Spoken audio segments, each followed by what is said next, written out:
Good morning. Hindi ko na lang ginamit yan week ko.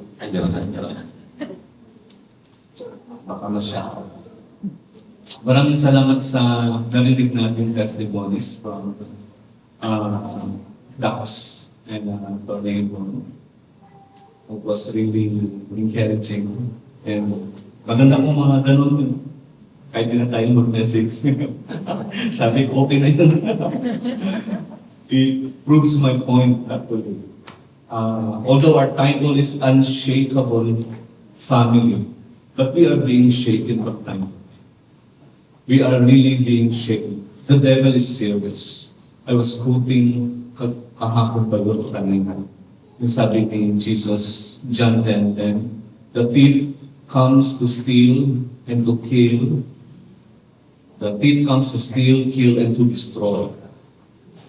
But sabi ni Jesus, I have come that you may have life and have it to the full.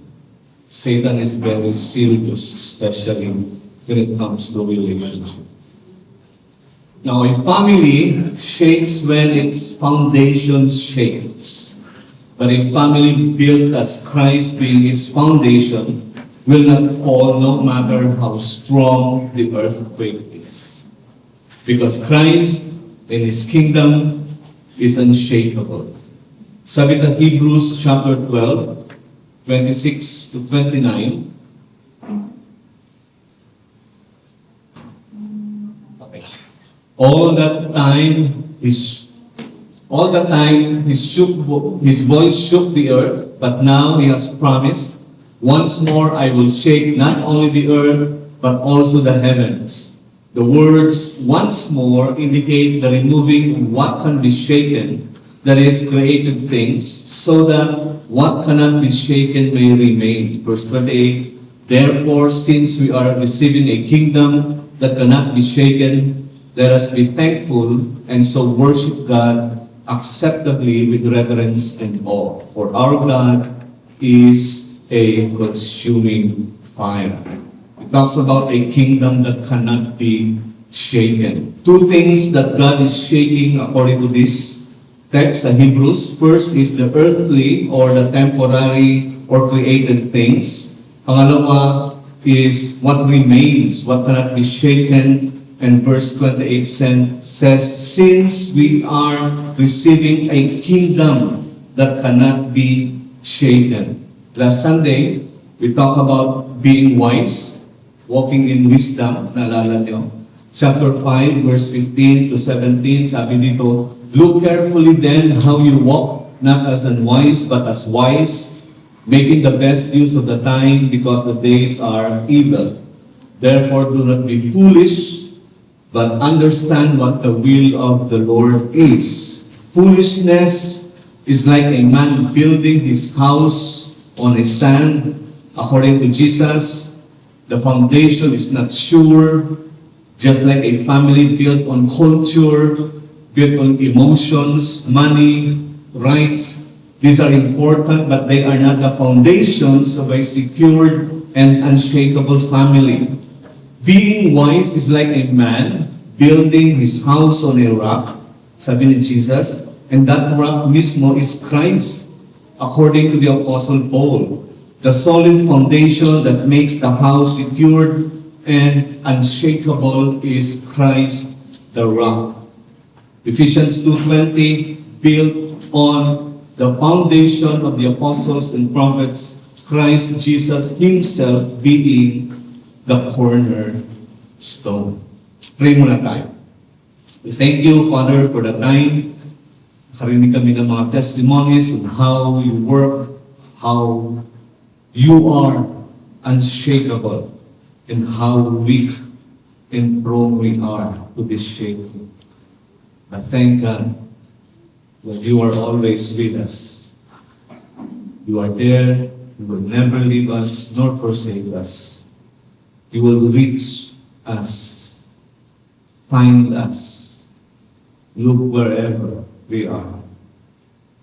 Kahit saan kami pupunta, Panginoon, you are willing to leave the 99 secured just to find us. In Jesus' name, amen.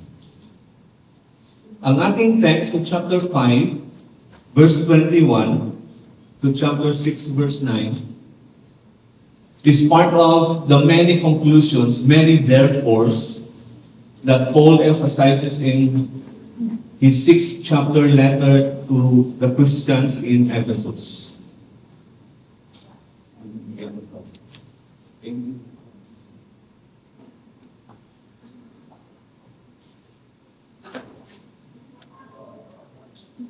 Every doctrine that is being pointed out, what follows is the practical application. This is the doctrine, therefore, this is what we are going to do. Including Apostle Paul. The word therefore in Ephesians, as far as the ESV is concerned, makikita natin 11 times. And our text for today appears under chapter 5, verse 17, which says, therefore, do not be foolish, but understand what the will of the Lord is.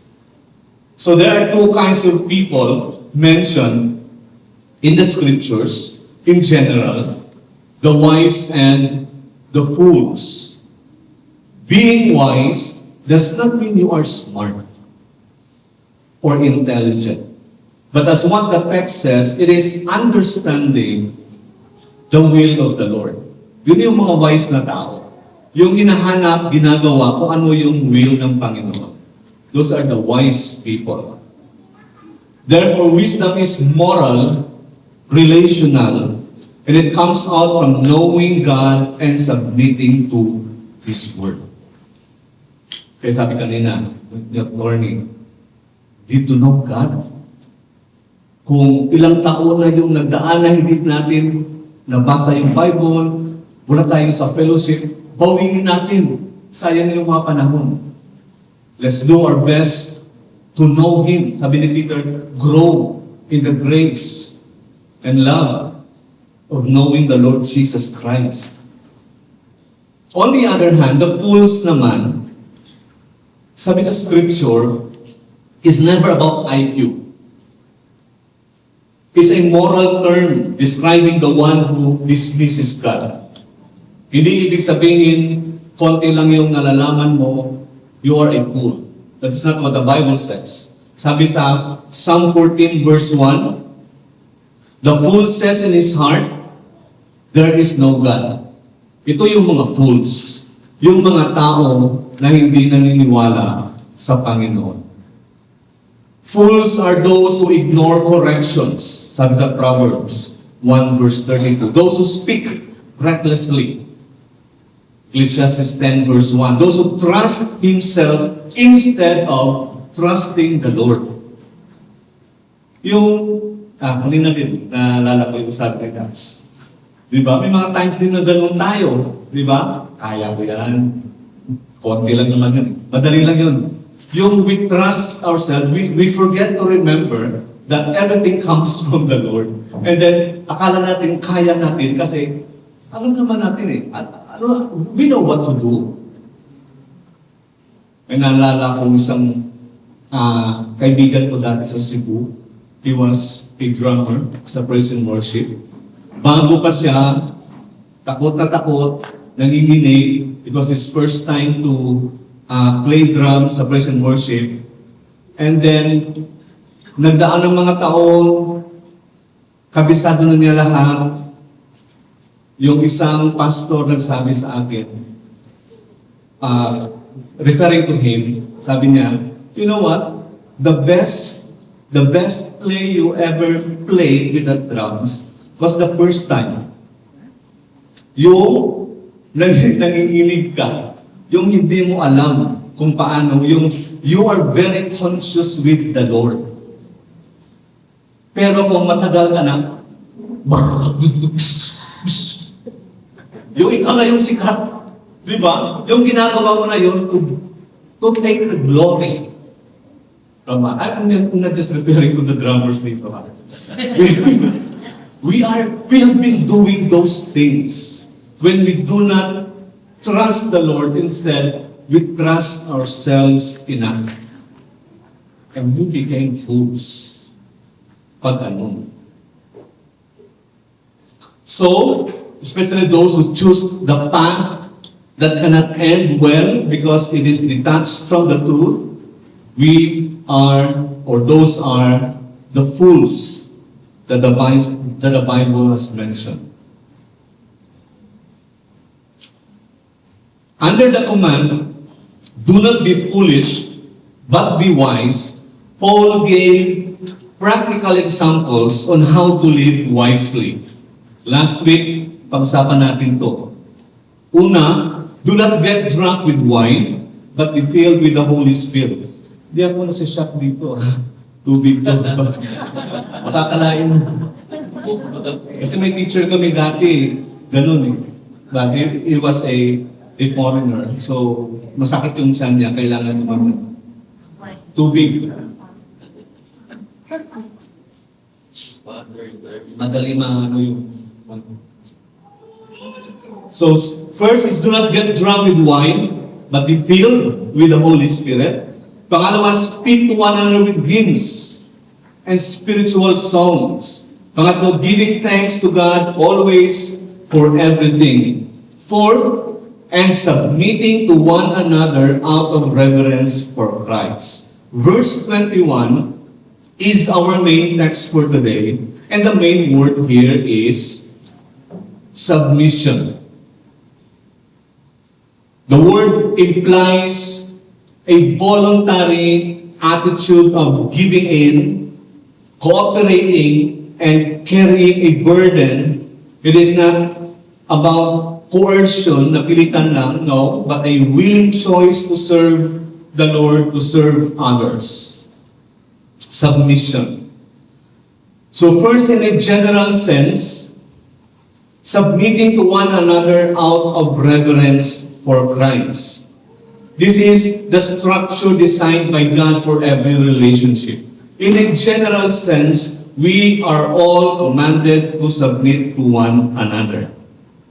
And that is out of reverence for Christ. It is not only the wives who will submit, but also the husbands, and in general to the household of God. We submit to one another as children of God out of reverence for Christ. Same with the children to the parents and the slave to their masters. We do not limit the submission to the husbands only or to the parents only or to the masters, but as a general rule, submission in a general sense, we submit to one another out of reverence for Christ. There is beauty when there is mutual submission. Actually, the command to submit is only found in verse 21. Verse 22 says, wives, submit to your husbands as to the Lord. But in the original Greek, it says, verse 21, submitting to one another out of reverence for Christ, wives, to your own husbands as to the Lord. So the main verb is in verse 21, in which it tells us to submit to one another out of reverence for Christ. Why reverence produces mutual submission? Bakit kaya? Because Christ Himself submitted to the Father, like in Philippians chapter 2. And we aim to be like Christ, to be like-minded with that kung saan si Jesus ay nag-submit sa Father, even to death on the cross. Honoring Him means imitating His self-emptying, yung tinatawag na kenosis. Pangalawa is in the specific sense. Sorry. We have different roles under the same command of submitting to one another out of reverence for Christ. This is now the specific command. Kanina, in a general sense, lahat tayo, we should submit to one another. Okay? Hindi pwede na ikaw yung tatay, sabihin mo lang, ako yung head dito, so dapat lahat kayo mag-submit sa akin. There are many times na mali tayo, mga tatay. Tama yung mga anak. Tama, mga tatay. Especially siguro sa mga technologies na mga ganun, di ba? Mas madali yung mga anak natin, mas kabisado nila. First, we have for the wives, verses 21 to 22, or 22 to 24, to submit to your own husbands as to the Lord. In the Greco-Roman world sa first century, this is revolutionary. But the reason for this is that verse 23, the husband is the head of the wife. That is very difficult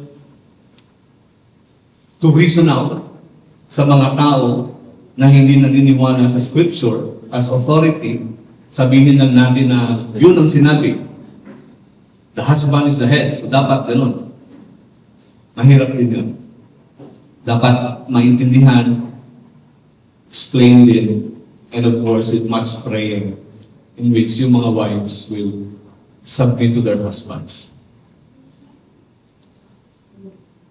So, it is God's design for marriage. Wives may not have a perfect husband, but the designer and the design are perfect. In a specific sense, wives should submit to their own husbands and not to every husband. Nakita niyo? And as to the Lord, which anchors the whole command.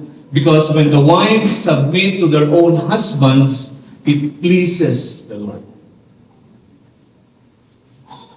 Wives, how will you know when you are submitting or not?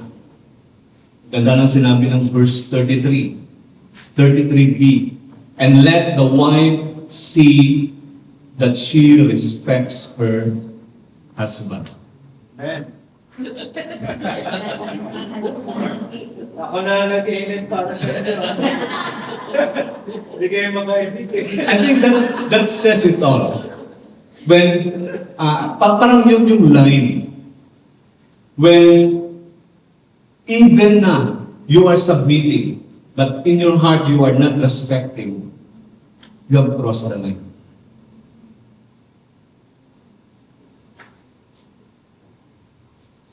Second, manda kayo.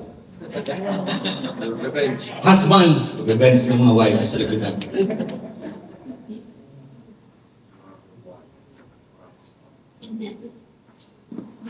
To love your wives as Christ loved the church. It's not easy for the wives to submit, and it's not easy for the husbands also to love their wives with the love like Christ loved for His church. Saan ba ang mas madali? Ang pag-submit o ang pag-love?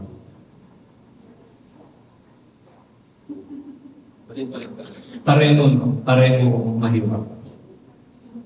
Kaya may abuse doon.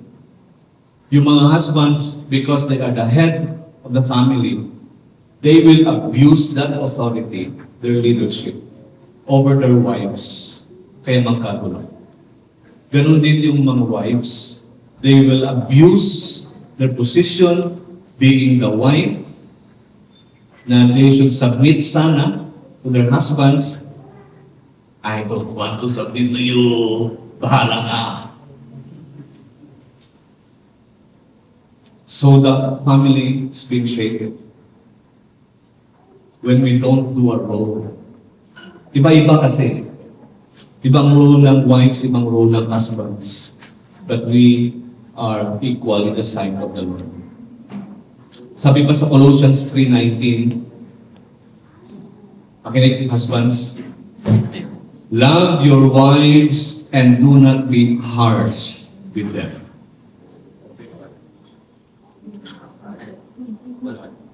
Paano kaya yung harsh? Ano ba yung ibig sabihin ng harsh? Napakahirap din ano.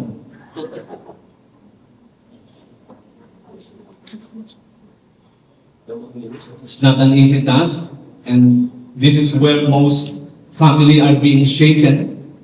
Husbands are called to love their wives, a love that mirrors the love of Jesus, that's sacrificial, that's unconditional, that's self-denying, that's life-giving. Do we love our wives enough? Handa tayong mamatay to offer our lives for them.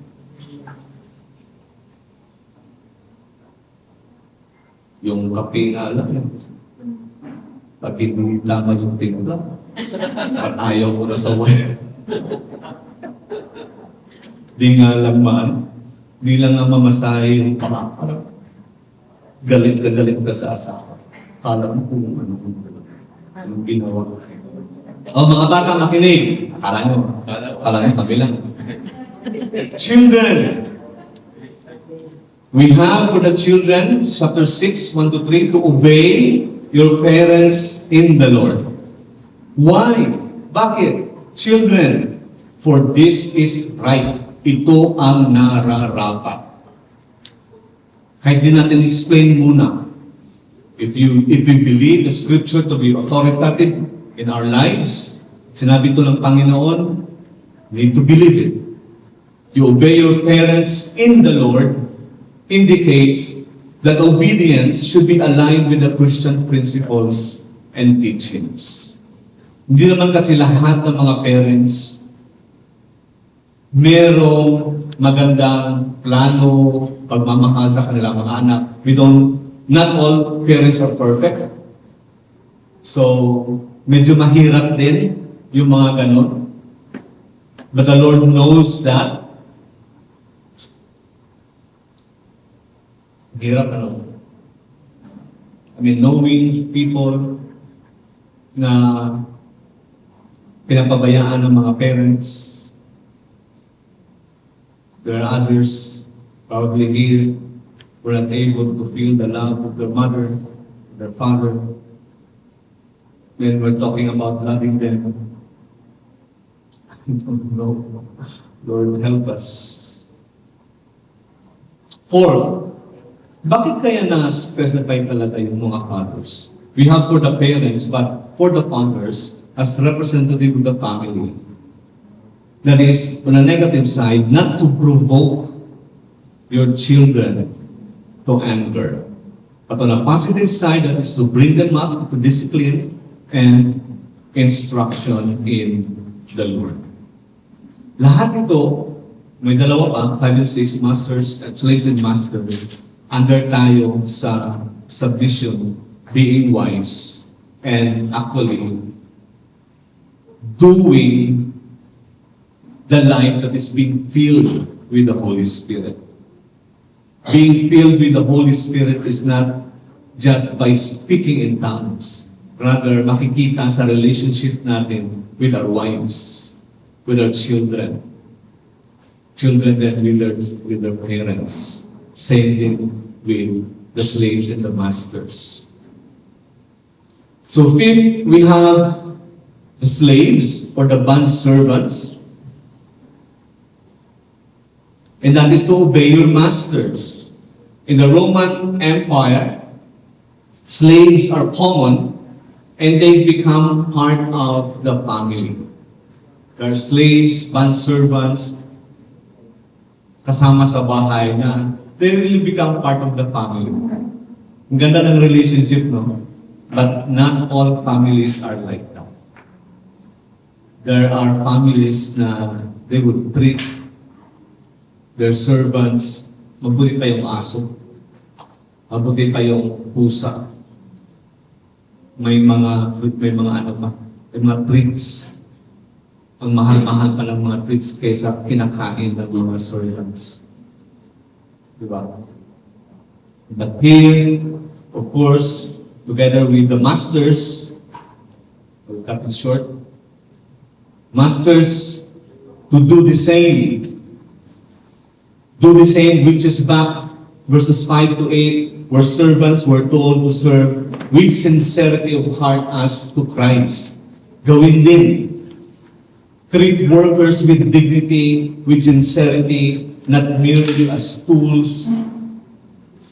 May golden rule tayong sinasabi sa Matthew 7, do to others what you want others to do unto you. So serve Christ by how you handle people under your care. Work for their good, just as they labor for yours. Christian leadership is at its core a discipleship expressed through everyday relationship. Remember that you and your slave or people working for you have one master in heaven. Sabi ni Paul. And that there is no partiality with him. Let's have some examples of unshakable families in the Bible. These families, they are not perfect families, just like we are. But let's find out bakit kaya or what's common in them. Una, we have Noah and family. Genesis 6 hanggang 7, and then in Hebrews.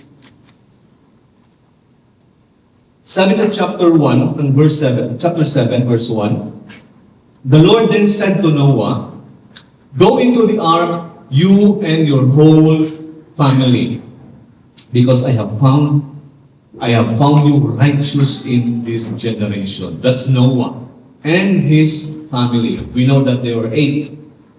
Si Noah, yung asawa niya, yung 3 anak niya, Shem, Ham, and Japheth, and then yung 3 asawa ng mga anak niya. So 8 of them were able to enter the ark. Sabi sa 1 Peter 3:20, to those who are disobedient long ago when God waited patiently in the days of Noah while the ark was being built. In it, only few people, 8 in all, were saved through the water. This statement emphasizes Noah's obedience in raising a family amidst a corrupt generation. Sabi nga ng chapter 6 sa Genesis, lahat wala na, si Noah na lang yung righteous. What kind of generation is that? But thank God he was able to raise his family. Kaya-kaya natin, kahit ganun ang sitwasyon sa labas ng bahay. Nothing was said about his wife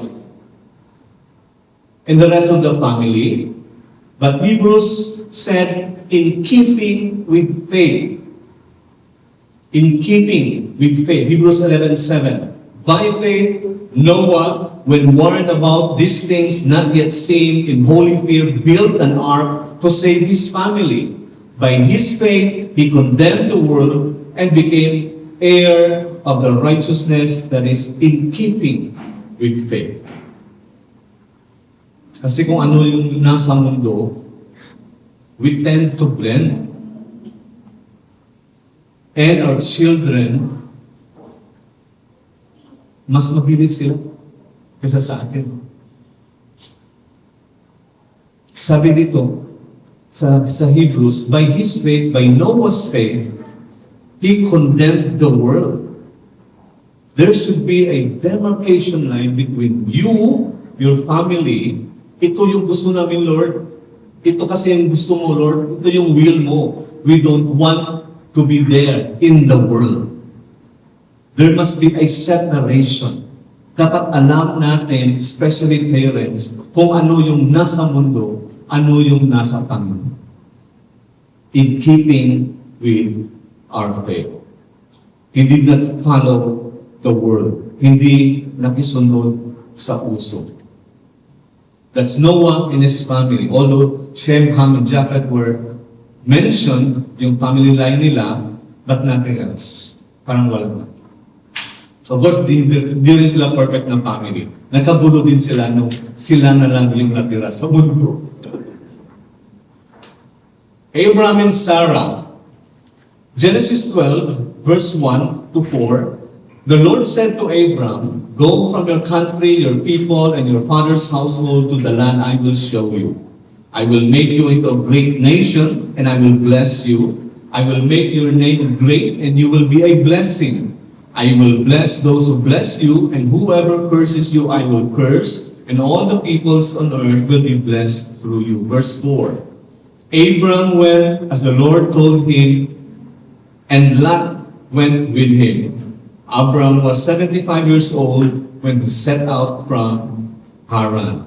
He took his wife Sarai, his nephew Lot, all the possessions they had accumulated, and the people they had acquired in Haran, and they set out for the land of Canaan, and they arrived there. So Abraham was commanded by God to get out of that land, an idolatrous people, to get out and then go where? Wala kahit alam.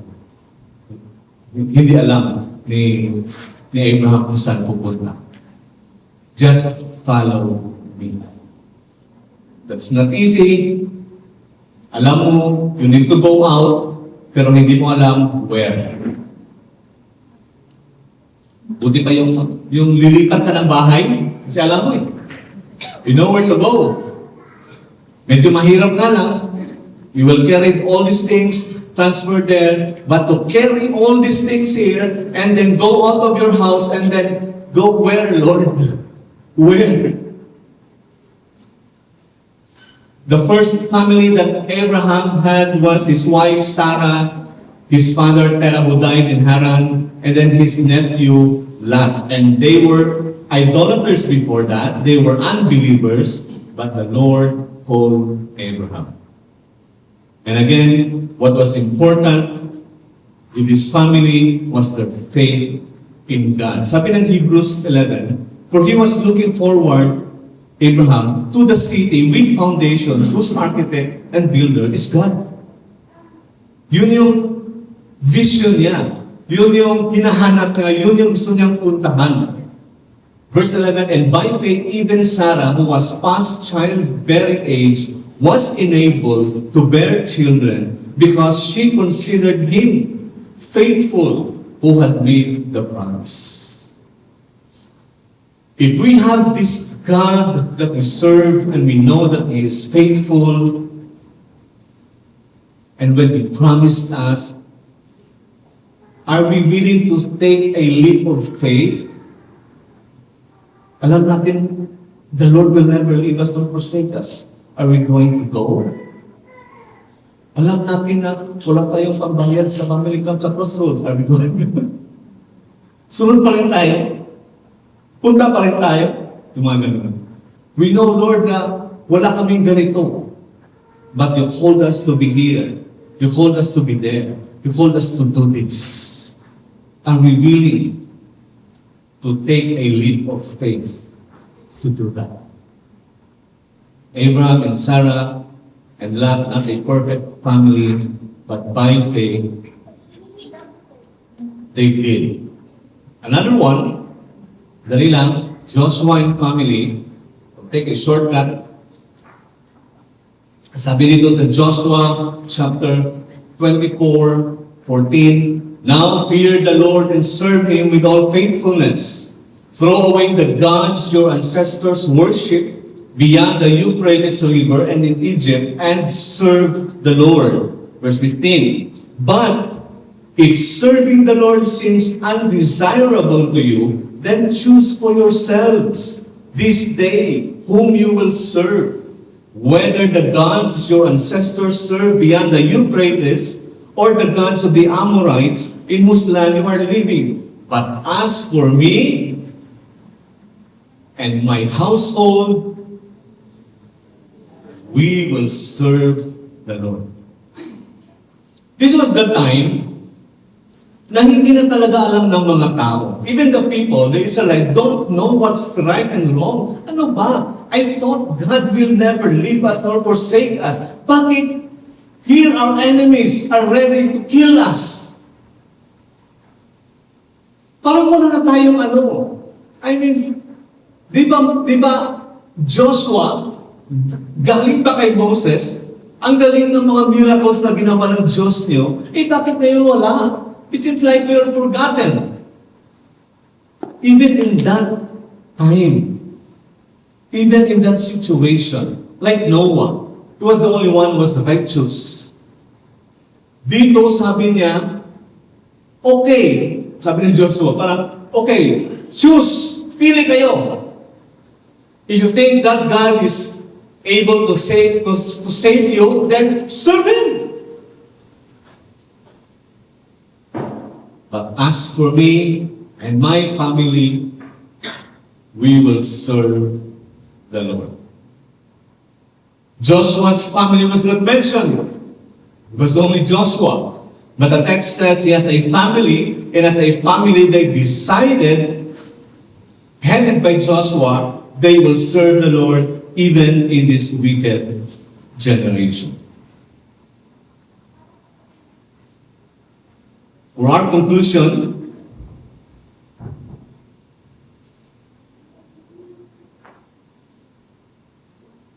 so what makes a family unshakable? Delikado to. We are shakeable family.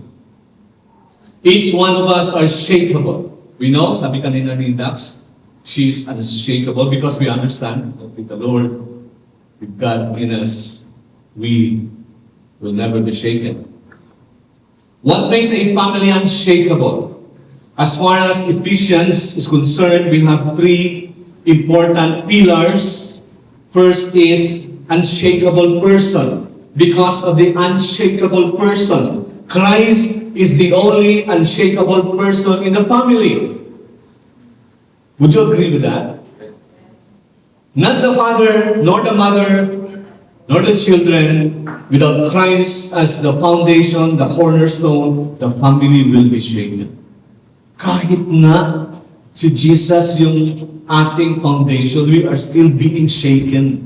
We are still being tested.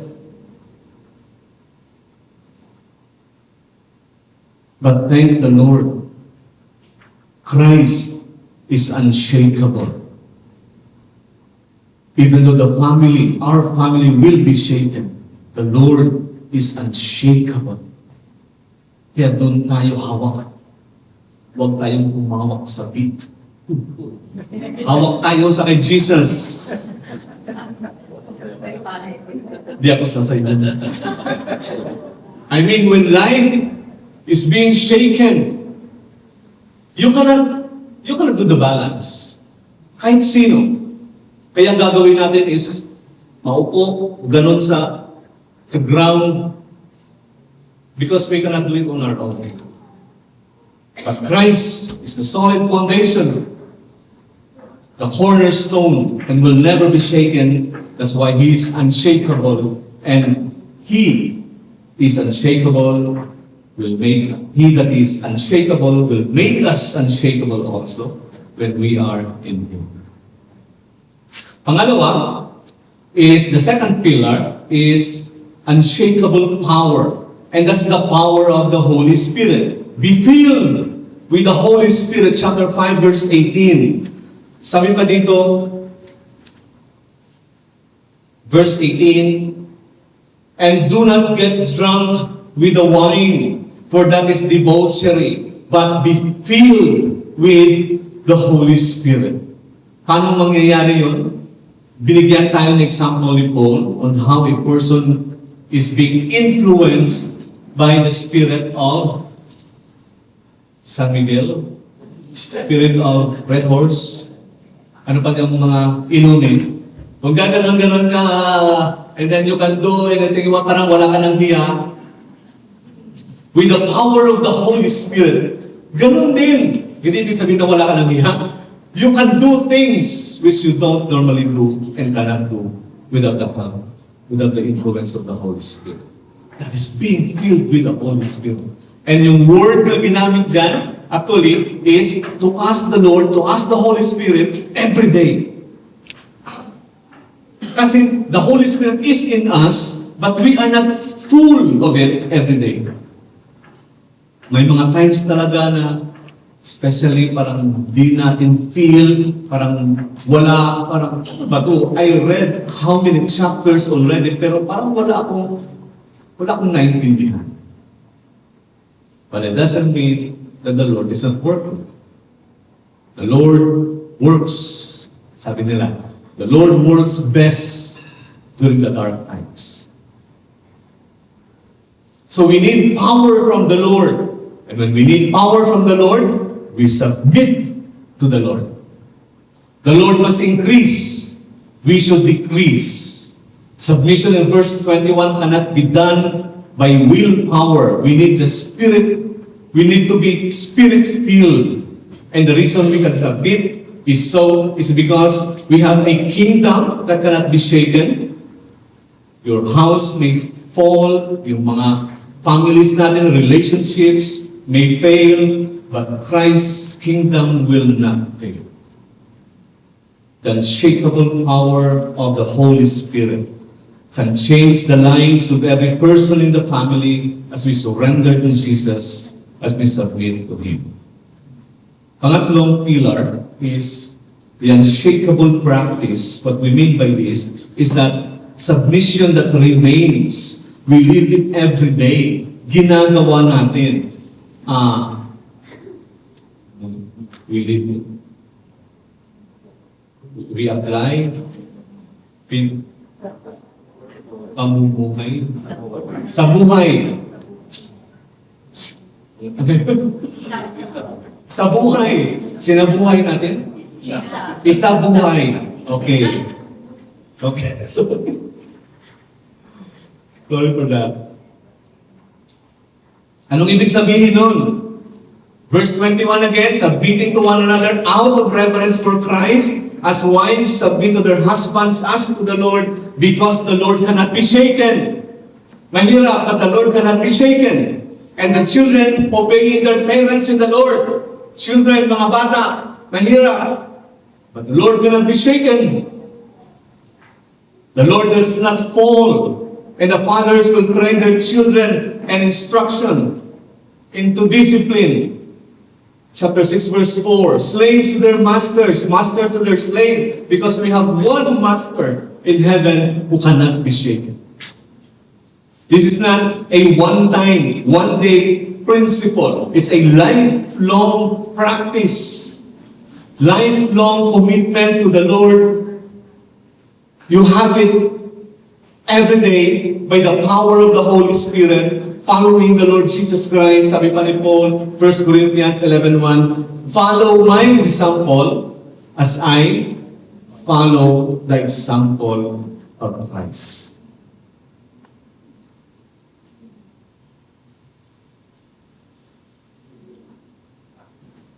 For our application,